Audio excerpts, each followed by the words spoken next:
Assalamualaikum Ustadz. Waalaikumsalam warahmatullahi wabarakatuh. Ini Ustadz, saya suka melihat orang gampang panik gitu Ustadz. Apakah itu bagian dari fitrah? Maksudnya apakah setiap orang tuh fitrah takutnya sama atau Allah beda-bedakan gitu? Tapi kok ada yang kayaknya panikan banget, dikit-dikit takut, dikit-dikit takut gitu, takut ini, takut itu gitu. Terus yang kedua, masalah pendidikan anak gitu. Bagaimana Ustadz supaya anak-anak lebih takut dalam pengawasan Allah gitu saat berbuat salah dalam pengawasan Allah daripada takut sama setan misalnya Ustadz. Kayaknya mereka lebih lebih takut sama setan gitu daripada sama adanya malaikat atau adanya pengawasan Allah. Gitu Ustadz. Baik. Yang pertama, takut yang Allah tanamkan pada jiwa secara fitrah itu ketakutan yang wajar. Ketakutan yang wajar sifatnya. Wajar itu ada di tengah. Ya, wa kadzalika ja'alnakum ummatan wasata, Quran surah kedua ayat 143. Demikian kami jadikan kalian umat yang pertengahan. Ya. Jadi saya ingin menunjuk kata wasatonya di sini. Ya, walaupun ini menunjuk kepada sikap, saya ingin tunjukkan pertengahannya. Jadi tengah-tengah ini maksudnya adalah hal yang wajar. Ya, takut, gelisah seperti tadi yang saya contohkan. Gelisah kalau tiba-tiba anak pulang terlambat, ya. Ya, gelisah ketika awan pekat mendung, itu gelisah yang wajar. Ini bisa kita tarik ke kanan, bisa kita tarik ke kiri.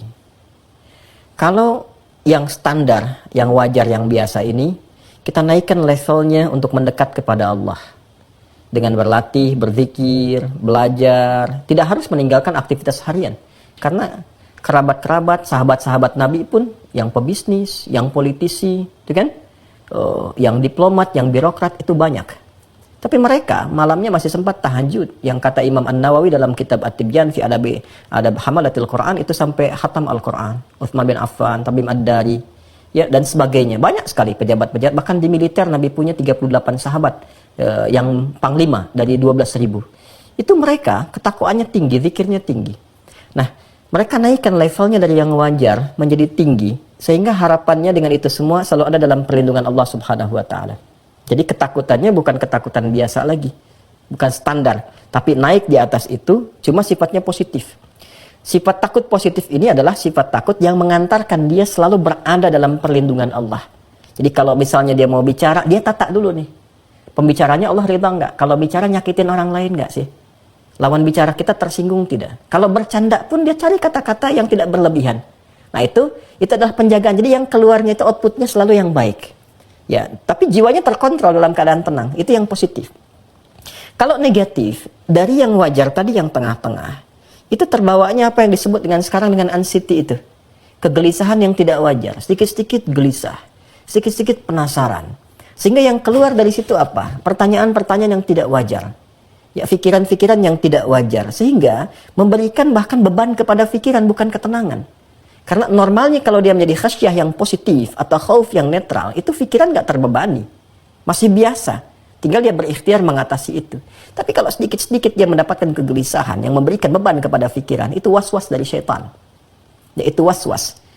Dan setan memberikan ketergesa-gesaan. Innamal ajalatu minasyaitan, kata Nabi. Ketergesa-gesaan itu dari setan. Ya, untuk bersikap dan sebagainya. Maka bagaimana keluar dari situ? Mendekat kepada pilihan-pilihan zikir.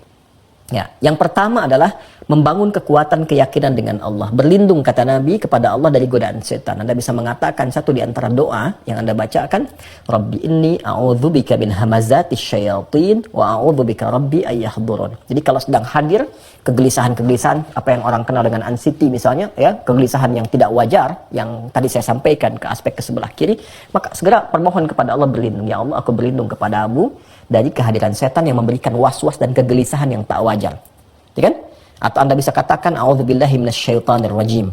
Itu yang pertama. Yang kedua, Anda bisa isi dengan pilihan zikir yang tadi saya sampaikan, ya, bisa dengan Al-Qur'an. Berwudu, buka mushaf, menghadap kiblat, baca Quran. Itu untuk melatih.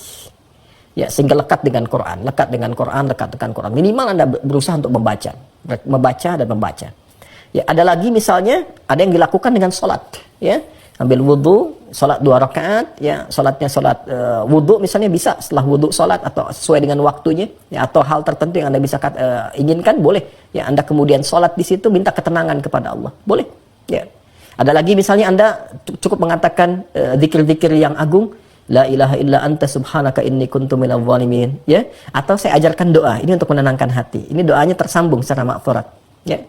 Allahumma ati nafsi taqwaha wa zakkiha anta khairu man zakkaha anta waliyuha wa maulaha. Ini doa yang sering saya biasakan baca, minta ketenangan, ya, ketentraman, ya. Saya ulangi, ya. Allahumma ati nafsi taqwaha. Duhai Allah, anugerahkan kepada jiwaku pengendalian dalam takwa.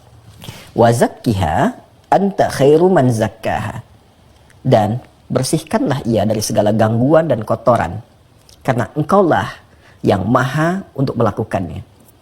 Anta waliyuha wa maulaha. Engkau pemilik dan pengendalinya. Saya ulang, ya. Allahumma ati nafsi taqwaha wa zakkiha anta khairu man zakkaha anta waliyuha wa maulaha. Itu doa asalnya. Kalau dihadapkan pada situasi yang besar yang berpotensi melahirkan kegelisahan, ini bukan muncul dari kita tiba-tiba, tapi hal yang besar yang akan kita hadapi, menghadap seseorang, menghadap ini, dan berpotensi kita agak khawatir atau takut, maka baca doanya Nabi Musa, ya, yang di surat Thaha itu, Rabbi shrahli sadri wa yassirli amri wahlul 'uqdatam min lisani yafqahu qawli. Nah, itu diantaranya. Sedangkan yang kedua, bagaimana menanamkan rasa takut kepada anak. Anak itu bening, jernih, dan hanya mendapatkan pantulan dari lingkungan sekitarannya. Itu yang kata Nabi, kullu mauludin yuladu 'alal fitrah. Setiap yang lahir itu berada dalam fitrahnya. Jadi anak itu baik, bersih, bening, gitu kan? Nah, kemudian juga cenderung kepada kebaikan. Tapi fa'abawahu, lingkungan sekitaran, yuhawidani au yunassirani au yumajjisani, memberikan pengaruh kepada dia. Nah, maka hal terbaik kata Al-Quran, ya Al-Quran dulu, menjadikan anak itu dekat dengan Allah, takut kepada Allah yang positif tadi itu, bentuk lingkungan di keluarga yang baik. Orang tuanya dulu praktekkan, ya, sholat berjamaah sama-sama, ayah jadi imam, ibu ada di situ, anak melihat, mencontoh, ngaji Quran, ngaji dulu bareng-bareng. Jadi kalau orang tuanya minta, tapi orang tuanya nggak pernah ngaji, anak akan melihat. Itu yang dimaksudkan. Jadi lingkungan ditata, soleh dulu. Itu spirit Quran surah ke-3 Ali Imran ayat 35 sampai 37. Jadi Imran dengan Hannah itu diberi contoh oleh Allah lewat Imran dan Hannah. Jadi bukan Nabi, bukan Rasul, supaya kita nggak ngeles. Ya, ini kan Nabi, ini kan Rasul. Allah kasih yang bukan Nabi, bukan Rasul. Ya. Imran dengan Hannah kompak menyiapkan diri, bahkan dari sejak mengandung Hannah. Ya, cuma kadar Allah nanti Imran meninggal kan. Imran meninggal duluan, ya Hannah melahirkan Maryam. Tapi amanahnya dijaga. Begitu kemudian Maria lahir, apa yang terjadi? Yang terjadi indahnya adalah disiapkan seperti amanah sebelumnya. Dipilih guru yang baik Nabi Zakaria, ditempatkan di tempat yang baik mihrab, kemudian dirawat di sekitarnya dengan cara yang terbaik. Apa yang terjadi? Jawabannya fataqabbalaha rabbuha biqabulin hasanin wa ambataha nabatan hasana. Selanjutnya, ketika orang tua benar-benar berikhtiar seperti tadi yang disampaikan, harta berikan yang halal, doa minta kepada Allah, ayat 36-nya berdoa, doa minta kepada Allah Subhanahu wa taala, berikan harta yang halal, bangun lingkungan yang kondusif, cari guru yang baik, biarkan selanjutnya kata Allah, saya yang menjaga anak itu berada dalam penjagaan yang terbaik. Itu spiritnya, dan prakteknya ada di Quran surah 31 Luqman ayat 13 sampai dengan 19. Wallahu taala alam bissawab.